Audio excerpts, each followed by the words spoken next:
Hello everyone, welcome back to new video. आज चाहिँ हामी AFC Asia cup qualifier match Nepal versus मलेसियाको football match हेर्न आएको छौँ। यो स्टेडियम जोरबारुमा रहेको छ सुल्तान इब्राहिम स्टेडियम एन्ड यो one of the most beautiful stadium हो मलेसियाको। अब हामी फाइनली स्टेडियममा एन्ट्री गरिरहेछौँ।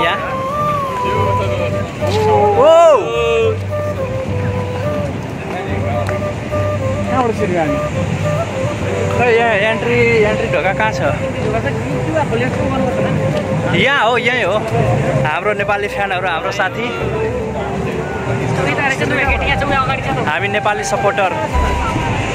एन्ड अब हामी फाइनली ग्राउन्डमा आएर आफ्नो सिटमा बसिसकेका छौँ र म्याच स्टार्ट हुन अहिले आधी घन्टा बाँकी छ र अब हामी वेटिङ गर्दैछौँ म्याच स्टार्ट हुनलाई।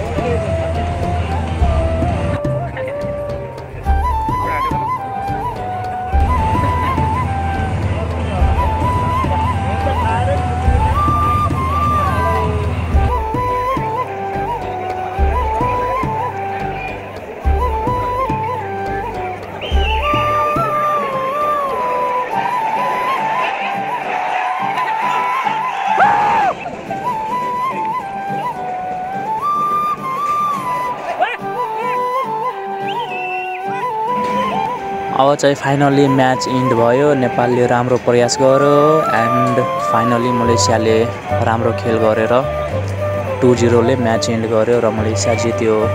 अब हामी पनि म्याच सकेर रुमतिर लाग्यौँ। आजलाई यति नै, हस्, बाइ बाइ।